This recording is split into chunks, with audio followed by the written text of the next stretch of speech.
My true story from Arizona. He pinched my mouth open and poured mouthwash in, saying, "Your breath stinks." I stayed silent until one line made him drop to the floor crying. I stood frozen, my fingertips gently grazing the warm cup of tea as if it could somehow hold all my strength. Marla's voice cut through the silence like shattered glass. "Your mouth," she spat, stepping forward with all the contempt she could muster, "is nothing but a cesspool of your failures." I tightened my grip on the teacup to keep from shaking. Jordan loomed behind her, towering above me, grabbing a bottle of mouthwash. He uncapped it with a sharp hiss and pressed it against my lips. Before I could react, he forced open my mouth and sprayed a torrent of that chemical bitterness straight down my throat. Cold liquid spilled over my tongue, sharp and unforgiving, burning the back of my throat. He pressed my cheek against the edge of the sink, pinning me there as if I were nothing more than trash. I tasted mint and something darker, disgust, betrayal, humiliation. He laughed, harsh and empty. "Your mouth stinks worse than old pipes," he snarled, as I swallowed back tears and bile. I stood there, silent, my throat burned, my eyes watered, and yet I did not cry, I did not flinch. I only stood, my knees threatening to buckle, with memories breaking me from the inside. I remembered the trembling day I signed those papers to enter the nursing home. They told me I chose it. My hand quivered then, just as it trembles now, cradling this teacup, when Marla handed me the pen and flashed a fake, encouraging smile. They thought that moment broke me, but I recorded every insult, every venomous word they used. That's why I came back to this kitchen, not just for closure, but to preserve every hateful syllable. Pain flared when Jordan pushed me toward the sink again, muddy water splashing my dress. Their accusations echoed, "If she dies before Tuesday, inheritance is ours." The words scratched against my ribs, an acid reminder of their greed. My heart was hammered. Each beat is a painful reminder of years I spent soothing Jordan's feverish nights, of nursing my youngest Leia back from a broken heart with lullabies and gentle hands. I watched their faces, proud, cruel, triumphant, as they treated me like I had no rights, no dignity. My cheeks burned with shame and anger, but I remained silent, because now silence was not submission. With trembling fingers, I reached inside my pocket and withdrew my small smartphone. Its screen was dark, not yet recording, not yet confronting the ugliness around me. But my eyes locked with theirs, cold, unblinking. I stood firm, knees quivering, voice restrained by every memory, every slight, every betrayal. Fear trembled through me, but beneath it, something stronger stirred, resolve. I held that phone as if it were a lifeline. I didn't speak. I didn't cry. I only stood, unbroken, ready. And in that moment, I was ready to let the world hear what they thought they buried behind closed doors. After the taste of mouthwash had long faded, its sting remained, not on my tongue, but in my bones. I waited until they both left the kitchen. My knees buckled once they were gone, but I held on to the sink edge like it was the only stable thing left in my world. Then, with a trembling but deliberate hand, I reached for my old coat, slipped outside under the porch light, and called the one person who still treated my voice as if it mattered. "Ma'am?" came the lawyer's voice after the second ring. "It's time," I whispered. "Prepare the trust, make it irreversible, and start recording this number. I may need protection." That night, I could not sleep, but I could read. I dusted off the book on elder law I kept hidden in my closet, the one my late husband once teased me for hoarding. I drank hot chamomile tea, not to soothe but to stay sharp. I flipped page after page, while my back throbbed and my jaw ached, not from age but from the grip of my son's fingers. And then I prepared. The next day, while they were out, I placed the first camera, tucked into the ceramic pot of Emily's old orchid, long wilted but never discarded. It sat right at the dining table, where most of their venom was spewed. The second camera I placed behind the family wedding photo. It was the one where Jordan stood in his tuxedo, Marla all smiles. I remembered framing it. Now I reframed it, with purpose. Every insult, every hand that shoved, every time they laughed while I wiped mouthwash from my blouse. I would not erase the past. I would capture it. They think I'm deaf, that I'm dumb, I said to myself, adjusting the angle of the orchid camera, my voice no louder than breath. But I see, I hear, I remember. I returned to my room, knees stiff, but steps steady. Later that night, they returned. Jordan complained about the thermostat being too low. Marla griped about the laundry smelling like old woman. I stood quietly washing dishes, memorizing tone, pattern, timing, everything. Their cruelty had become a rhythm, and I learned it like music. But this time I did not flinch. This time I documented. It was not revenge I sought, it was truth. Clear, undeniable, recorded truth. Truth that a judge, a jury, and the world could no longer ignore. My silence was not surrender. It was strategy. I took notes in a small journal, hidden behind the cleaning supplies. I marked every phrase that could hold weight in court. I copied down details from the old insurance fraud Marla had pulled against her own mother, before that poor woman slipped and was institutionalized. I recalled the time Jordan placed his hand over mine and signed the papers I never understood, papers that, it turned out, granted him early access to my pension. I had called it trust. The law called it coercion. It was not just emotional abuse anymore. It was theft. It was systemic humiliation. It was criminal. On the third night, I stood in front of the bathroom mirror, holding my phone like a microphone. Behind me, on the recording, I let their words play. Old bag, you stink worse than garbage. Why not just die and save us rent? Your breath ruins dinner. The words did not break me. They armed me. I pressed record on the camera again, aimed the phone toward my reflection. I looked tired, but I also looked awake. I've stayed silent long enough, I said quietly, into the lens. They thought I would forget, that I would hide, that my silence was fear, but silence is strategy. Then I held up the phone like a torch. They tried to shame my voice, I whispered, but this time justice will speak for me. The cake was pink. 3 layers of artificial sweetness topped with a golden number, 70. Like that was supposed to be a celebration. The house had never looked so polished. Twinkling fairy lights curled around the banister. Fresh peonies stood tall in vases. And my name, Martha, was spelled out in golden balloons above the fireplace. Marla had invited the neighbors, the ladies from the quilting circle I used to attend, even 2 church friends I had not seen in years. Everyone smiled, raised glasses, and whispered about how wonderful it was to see me up and about again. No one knew the truth, except me. I entered the room not as a guest of honor, but as a witness, with a case file in her pocket. My dress was navy blue, plain and stiff around the collar. I wore no jewelry, no makeup, just silence and a phone in my purse. Marla greeted me first, 2 air kisses that never touched my cheek.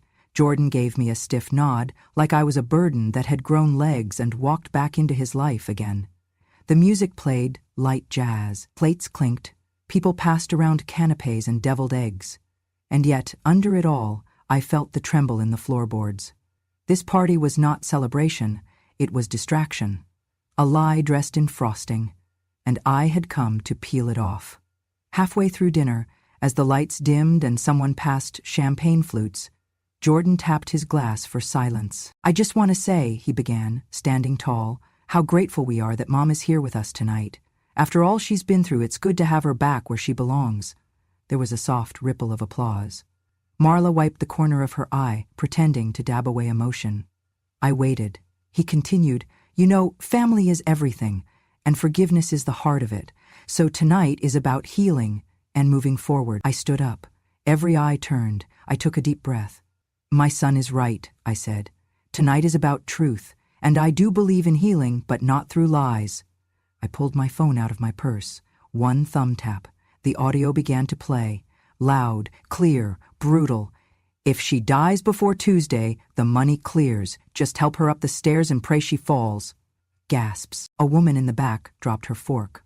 Breathe through your mouth, Jordan. Her breath stinks like grief and guilt. Someone near the door whispered, oh my God.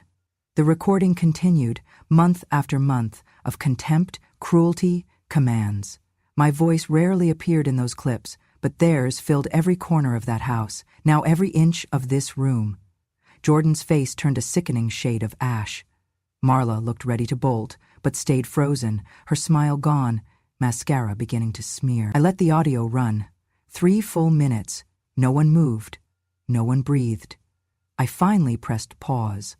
Then slowly I lifted my chin and said the words I had rehearsed, not in front of a mirror, but inside my ribs, where the hurt lived. I raised you, I told Jordan. I wiped your mouth and your tears. And I kept quiet through too much. But silence is no longer safety. It is surrender, and I am not surrendering anymore. He opened his mouth, but no words came out. Marla gripped the table, knuckles white. I stepped closer to the center of the room, facing the guests. For those of you who came here thinking this was a birthday party, I am sorry. This is not a celebration. This is a reckoning. I held up the phone again, this time not to play, but to show the blinking red light. I recorded everything, and I have given copies to my lawyer, my advocate, and my daughter Leia, who is flying in from Berlin. She knows everything now, and she's coming home. The crowd murmured. I turned back to Jordan and Marla. You wanted a party, I said.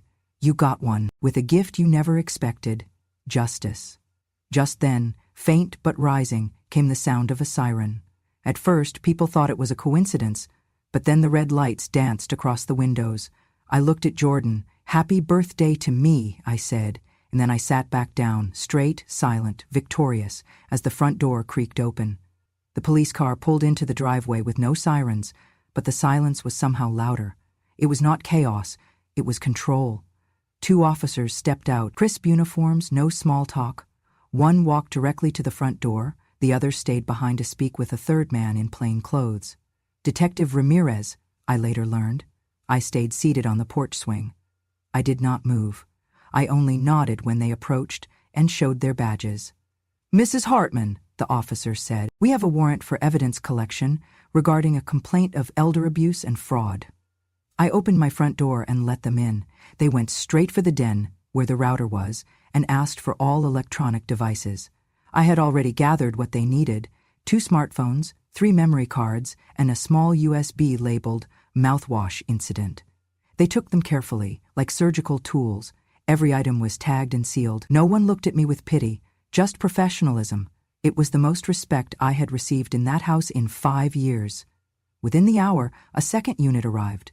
They spoke with my neighbor, Mrs. Callahan, who had overheard screaming the night Jordan pushed me. She gave her statement. Another officer checked my medicine cabinet, cross-referencing prescriptions against what the house had been supplied during my time home. And then, the big find. Ma'am, the detective said, holding up a crisp folder, do you recognize this? I did. It was the consent form Marla had forged, the one that said I voluntarily entered the nursing facility. But it was dated 3 days after I had been taken there. The signature, mine, was shaky, inconsistent. And the witness line? Signed M.H., Marla Hartman. When they asked if I could verify my medical records, I handed over the second folder, my independent checkup, signed by a doctor, confirming that I was of sound mind and body. I had prepared this moment like a soldier setting a trap, and they walked into every line of it. We'll need copies of everything, the detective said. You can keep the originals, I replied. I have backups in the kitchen. They installed a temporary tag on the wall behind the microwave, where my camera had caught footage of Jordan pinning me to the sink and forcing the Listerine into my mouth. They watched the video twice. No one spoke during the playback. The timestamp, the clarity, the intent. This alone is enough for felony charges, one officer whispered to another. Outside, a third car had already driven to the school where Jordan worked. He had been suspended pending investigation. The district would not tolerate abuse, especially not on public record. And Marla? She made the mistake of going to the hospital that day, trying to update my medical file to accelerate her power of attorney privileges. She was caught at the front desk with a forged document in hand. She was arrested on sight. I did not need to raise my voice. I did not need to curse. Justice was unfolding exactly how I had planned it. The next morning my lawyer arrived with a folder in hand.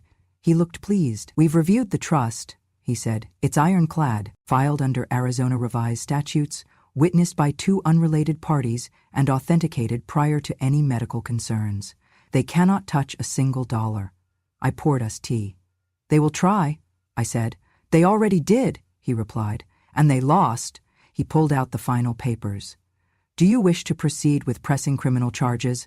I did not hesitate. "Yes," I said, "not for revenge or recognition." That afternoon, I appeared at the station to give a formal statement. I brought Kevin, my nurse from the facility, who testified how I had arrived crying, confused but coherent, how I had asked to go home and been denied access to a phone, how Marla had screamed at me in the hallway, even in public. We gave the timeline, we gave the truth, and I did not flinch once. By sunset, the warrants were approved. The story hit local news first. Arizona grandmother exposes abusive son and daughter-in-law using hidden cameras. A local reporter called me a quiet storm. I liked that. That evening, as I sat in the back of the squad car watching from across the street, I saw them bring Jordan out in handcuffs. He looked smaller than I remembered. Not physically, spiritually, like a man who had spent too long barking orders and now had no voice left to protest. He did not look at me, but I saw him look at the porch, at the swing, at the seat I had once reserved for storytelling, laughter, lullabies, and now retribution. When the car pulled away, I took a sip from my thermos. Chamomile tea, warm, gentle, silent, but still strong. The same could be said for me. I arrived at the courthouse just after sunrise. Reporters clustered in doorways, microphones poised like vultures. Neighbors lined the steps, some with sympathy, others with thinly veiled shock. They had watched the story unfold in the news. Arizona grandmother exposing her own children for elder abuse and fraud. I felt the tremor of nerves in my chest, but my voice remained steady as I walked through the grand wooden doors. The courtroom was packed. Marla and Jordan sat at the defendant's table, their heads lowered, shoulders rigid. Neither dared look up. When the judge called the session to order, the bailiff's gavel echoed like a gunshot. The silence was electric. My lawyer handed me a stack of papers. I took them, but I barely needed them. I had memorized every word, every line. My truth needed no crutch. When it was my turn, I stood and walked to the lectern. I cleared my throat and looked directly at my children. "You wanted me dead," I began, my voice calm but firm. "Well, I lived. I lived to show you all what justice looks like." Gasps rippled through the gallery. I paused, letting the weight of my words sink in, into the hush, into their hearts. I stood in a hallway, mouth pried open. "You poured poison into me," I continued, "and all because I dared to speak, dared to be a woman, and dared to matter." Oh. Marla's lips quavered. Jordan's hands tightened into white-knuckle fists. The judge leaned forward. "I will take your full statement into the record." So I did. I narrated my suffering, the forced move to the nursing home, the humiliations, the betrayal, the footage, the forged documents. Every scar, every insult, they would hear it all. I ended with an appeal. I ask you not for revenge, though it would be easy. I ask you for justice. Justice for all elders who suffer in silence. Justice for me, who refused to disappear. At that moment, I felt more alive than I ever had. The gallery leaned in. Even strangers seemed to stand with me. Marla and Jordan shifted, unable to look me in the eyes. They whispered to their attorneys. They accepted the charges: elder abuse, financial fraud, falsifying legal documents. When they pleaded guilty, the courtroom seemed to exhale. The verdict was swift. The judge handed down sentences: community service, restitution, probation. Perhaps no prison time, but public exposure for their cruelties, their careers in ruin, their reputations shredded. When the judge spoke the final words, tears welled in my eyes, not from sorrow, but from relief. I had witnessed my own resurrection in that room. As the gavel fell one last time, I turned to face Marla and Jordan. I lifted my chin. I did not speak again. My lawyer approached, placing a comforting hand on my arm. "You were incredible," he whispered. I nodded. "No, I was necessary." Outside, reporters swarmed again, but this time I spoke for all who had no voice. "I want this known. Elders deserve respect, dignity, justice. Age is not weakness, it is wisdom. Silence is not grace, it is suffering. And justice, when spoken, can heal." The cameras flashed. I stepped back. But I was not afraid, because that day, at that moment, I stood for something far greater than myself. As I walked down the courthouse steps, the crowd parted. A few called, "Thank you," others murmured prayers. I felt the weight of years lift from my shoulders. I felt the strength of my past flow through my bones. I felt the power of truth. Later, back home, I unstacked roses from supportive neighbors and placed them in a vase by my window. The petals caught the evening light. In the silence, I thought of the woman who signed paperwork with shaking hands, forced into a nursing home. She would never see that version of herself again. I had spoken, and she had been heard. The first fundraising night for the Second Chances Foundation filled the old community hall to its cracked rafters. What once hosted bingo nights now held clipboards, microphones, and elders leaning on walkers, each with a story, each one seen. I stood at the front, fingers wrapped around the wooden podium. Behind me, a banner read, "Dignity doesn't retire." I had expected 20 guests. We counted nearly 200. There were caregivers, pastors, nurses, and folks I had never met but who said, "I saw your story, and I'm here because of you." We shared soup and quiet strength. People dropped dollar bills into a rusted tin can marked "Donate," and the tin filled faster than the punch bowl beside it. Then, through the crowd, I saw her, Leah, my youngest. She pushed through the bodies, tears streaking her face, her suitcase still trailing behind her. I barely had time to react before she threw her arms around me. "I saw the broadcast, Grandma," she sobbed. "I saw what Dad and Marla did. I should have come home sooner, but I'm here now, and I swear I will never let you be alone again." I could not speak. My throat burned, but my arms tightened around her like roots. We sat in the corner later that night, sipping chamomile tea someone had brewed in a church kitchen kettle. "They told me you were sick, that you didn't want visitors," she whispered. "They told me you were safe." I looked her in the eyes, steadied by the glow of commitment behind them. "Sometimes," I said, "you survive something just to make space for someone else's return." She nodded slowly, wiping her face. "Then we rebuild from here." That night we went home together. For the first time in years, I set out 2 mugs, not 1. Leah stayed with me, unpacking not just her luggage, but her love. She helped organize the office where we'd handle second chances. She filed documents, answered phones, brought in volunteers from her university network. She told me, "You don't need a castle, Grandma. You built a lighthouse." I kept her words in a drawer by my bedside. In the following months, I was invited to speak at retirement forums, churches, elder rights panels. My voice, once deemed too frail, filled auditoriums. I sat on a couch across from a popular talk show host, wearing a purple scarf Leah had picked out. When the camera blinked red, I looked straight into the lens. "I used to believe silence was safety," I said. "But silence gave them power." So I spoke. And what I found wasn't just justice, it was family, hidden in strangers who chose to listen. The audience clapped. One woman cried. Letters poured in. "Because of you," I told my nurse. "My daughter saw your video, she came back home. You reminded me I am still someone." We built a newsletter called Gray Courage, sharing tips, survivor stories, legal advice. The website crashed twice from traffic. One morning, the mayor's office called. "Would you accept an award for community restoration?" I paused. Then I asked, "Can I bring my granddaughter?" They said yes. That evening, I stood in front of a golden seal and a wall of flags, holding Leah's hand. The mayor handed me a plaque, and a young boy read my name from a note card. Rose Hathaway, Protector of Dignity. Leah snapped a picture. Later, she framed it. The frame sat beside our front door, under a shelf of rose pins we gave to every donor, every visitor, every believer. One afternoon, I sat on the porch with a girl named Alina, who had driven 3 hours just to meet me. "My grandma never got to fight back," she said, "but you did, for all of us." I smiled, offering her tea. "Then promise me one thing," she leaned in.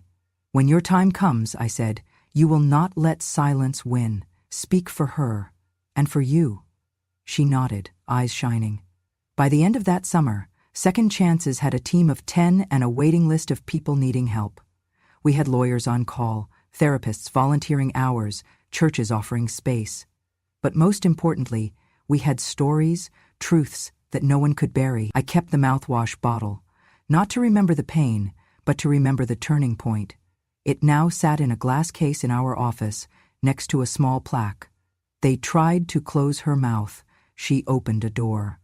I saw their faces again at the courthouse. Not on a TV screen, not through secondhand stories, but in person. They looked nothing like the people who once stood tall in my kitchen. Marla's once perfect blowout was frizzed and flattened under a faded hoodie. Jordan wore a wrinkled button-up and a county-issued ankle monitor. Their eyes were hollow, their hands trembled, not with rage this time, but with ruin. The community had turned. The video of them pouring mouthwash into my throat had gone viral. At first, people assumed it was a skit, some grotesque play acting, but when the affidavit from the Arizona Elder Justice Department confirmed the abuse, the outrage hit like a sandstorm. Jordan lost his job at the local high school. Conduct unbecoming of an educator, they said. Parents protested. His name was removed from the faculty page within a day. Marla was stripped of her administrative credentials at the insurance firm. An internal review revealed she'd forged eldercare consent forms, not just for me, but possibly for 2 other patients. Charges stacked like chairs after a failed banquet. They were bankrupt. Financially, socially, spiritually. And then came June. Marla's mother stood outside the courthouse steps, surrounded by flashing cameras and microphones. Her voice didn't waver. I raised my daughter to care for her elders. I raised her to know the meaning of loyalty, of compassion, of decency. What she did to her mother-in-law, no, what she did to a human being was unforgivable. Marla watched from behind a tinted car window, her face streaked with mascara and disbelief. I don't have a daughter anymore, June said simply. Not one I can be proud of. Then she turned and walked away, heels clicking like punctuation marks. That moment did not need music. It was a judgment day wrapped in silence. Later, at the bail hearing, I saw them again, Marla and Jordan, seated side by side but light years apart. Jordan's leg bounced. Marla clutched a tissue like it could erase everything. I stood to speak. The courtroom hushed. I gave them everything, I said, not raising my voice. Meals, a roof, trust, stories before bed, my health, my time. Jordan would not meet my eyes. Marla glanced, then looked away. And when I asked for nothing in return but respect, I continued, they poured acid in my mouth and called it Listerine. The judge adjusted his glasses. I stepped closer. I ask no vengeance, I said, just truth. Then I turned directly to them. What are you now? I asked. Not children, not caretakers, not family, only shame and skin. Neither spoke. The silence was the first honest thing they gave me in years. As I walked out of that room, I did not carry pain. I left it with them. I left the weight they had tied to me and let it collapse behind courtroom doors. Outside, the sun struck the pavement with mercy. Leah waited by the steps, holding a thermos of warm tea. She tucked her arm around mine. You did it, Grandma, she whispered. No, I said softly. Truth did. And truth, when finally free, has a way of burning everything false to ash. I wake up every morning with the sun sliding through the curtains, soft and sure. The house is quiet, but not lonely. There are birds outside my window, wind chimes that sing to the breeze, and a garden that blooms because someone believed it still could. I live alone now, in a small white cottage at the edge of town. It has a rose garden out front that I tend to with care. Each morning, I stretch gently on the back porch, my cane resting nearby as I breathe through the stiffness. Then I sip tea, pack my tote bag, and head to the senior center. 3 times a week, I teach a free class, Know Your Rights. I sit at the head of a circle, a binder in my lap, my glasses pushed down the bridge of my nose. The room is filled with elders, some angry, some afraid, all of them tired of being overlooked. I tell them, silence is not surrender. Silence is a strategy, but only if it leads somewhere. And now, it's time we lead ourselves. My words are printed on the wall behind me. Someone painted them after my first class. The letters are slightly uneven, but bold. On Thursdays, I volunteer at the local elder care home, the same one they tried to send me to. I serve soup. I read aloud. I fix hearing aids and broken glasses, and when someone whispers, they won't listen to me, I kneel down, look them in the eye, and say, then let's make them. Then came the day the network called. They wanted me to appear on a daytime talk show, Elder Courage, a national program highlighting seniors who fought back. I almost said no, Then I remembered how many people still sat in rooms like I had, in silence, in shame. So I went. On stage, under hot lights, I told my story, not as a victim, but as a woman who had been underestimated for the last time. My own children tried to wash me away, I said, tried to silence me with chemicals and cruelty. The host leaned in, but I stayed quiet, and then I spoke, and when I did, the world heard. I paused. The audience held their breath. Silence is not submission, I said, my voice steady. Silence is strategy, and justice always finds its way. There was a moment of stillness. Then applause, long, loud, not just polite but real. After the show aired, letters poured in, emails, messages. One woman wrote, "Because of you, I walked out of that house. I took my mother with me." Another, "Your voice helped me find mine." We started a weekly gathering. I called it Elder Protection. Every Sunday, Leah and I unlocked the doors of the community center. We made coffee, arranged chairs, printed guides on fraud prevention, caregiver accountability, legal aid. Leah led tech workshops for seniors, how to use email, how to record conversations, how to store evidence safely. Knowledge is power, she'd say, grinning like her younger self. One day, after class, I received a letter on lavender stationery, no return address. Inside, a shaky handwritten note. "I saw your interview. I'm 84. My daughter hits me when she drinks. I was too scared to tell anyone, but after seeing you, I've made an appointment with social services. Thank you for giving my silence a voice." I cried reading it, not because of the pain, but because someone had found their courage in mine. That afternoon, I stood before our group at Elder Protection. My voice cracked but did not break. "We are not burdens," I said. "We are not past tense. We are still writing this story, and we get to decide the ending." The room erupted in applause. Reporters came. A small documentary crew followed me for a week. They filmed me pruning my roses, laughing with Leah, lecturing about power of documentation and self-advocacy. One night at a benefit gala for elder justice, I stepped on stage again. I wore a deep burgundy shawl. I felt regal, not hidden. "My mouth," I began, smiling, "was once called filthy, useless, a place where failure festered." I held the microphone tighter.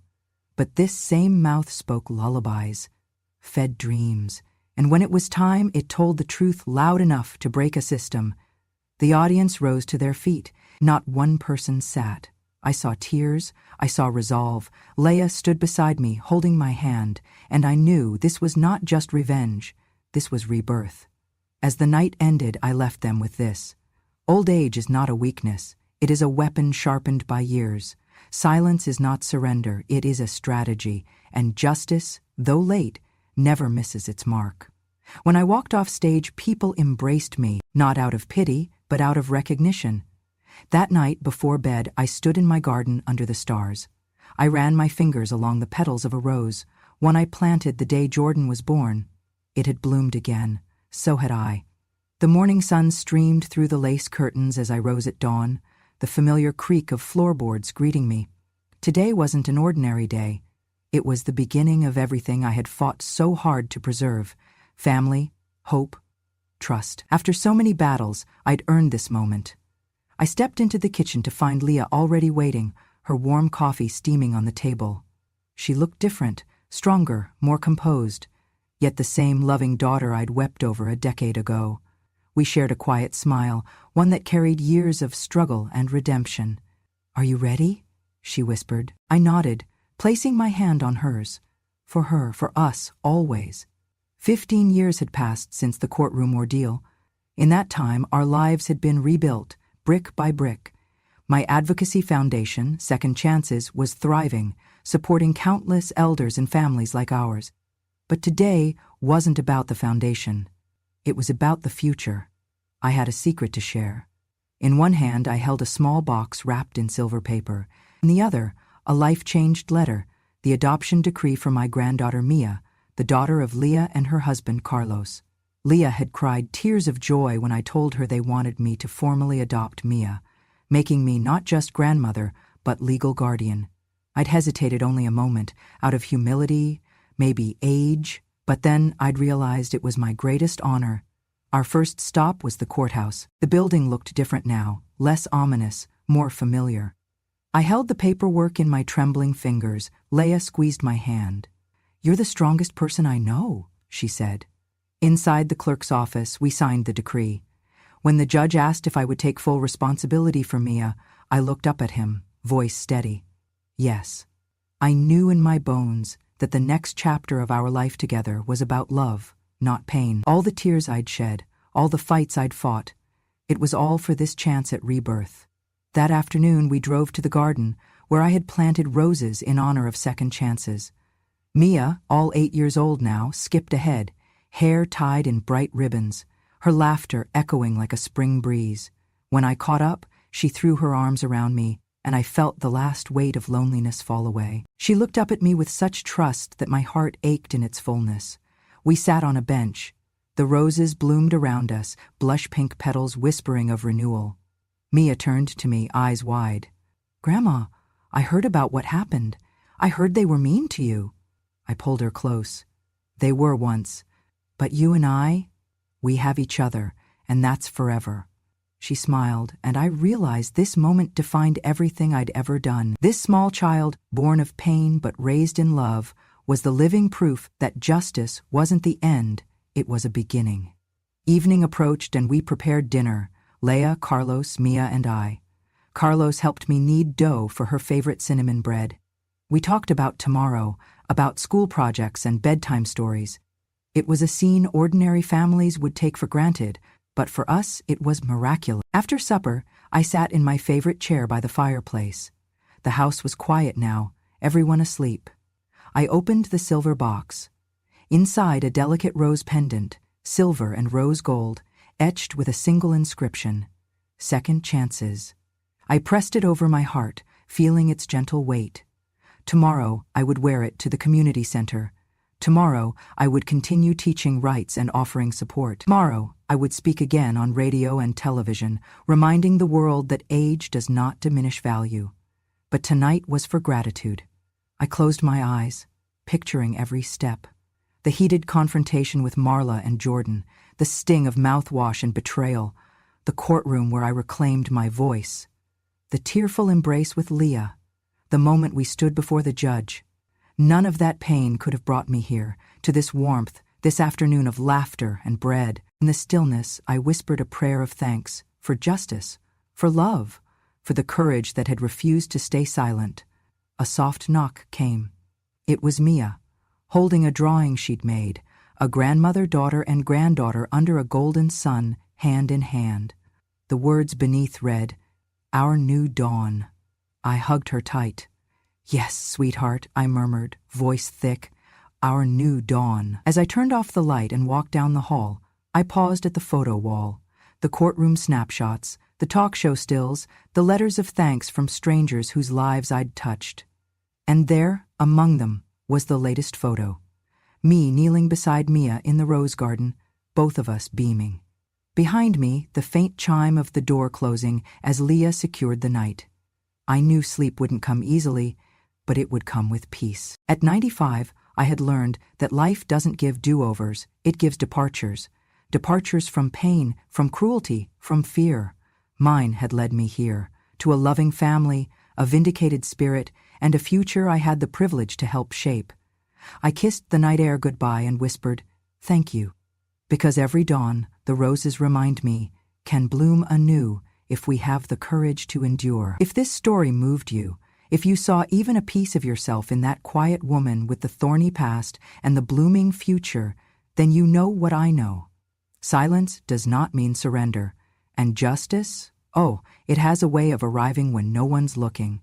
This was not just a tale of survival, it was a testimony. So if you believe in truth that doesn't shout, in strength that never ages, in grandmothers who fight back with memory and mercy, then stay a while. Subscribe to Grandma True Stories, because revenge has no expiration date, because wisdom does not need to raise its voice, and because when a grandmother speaks, the world finally listens.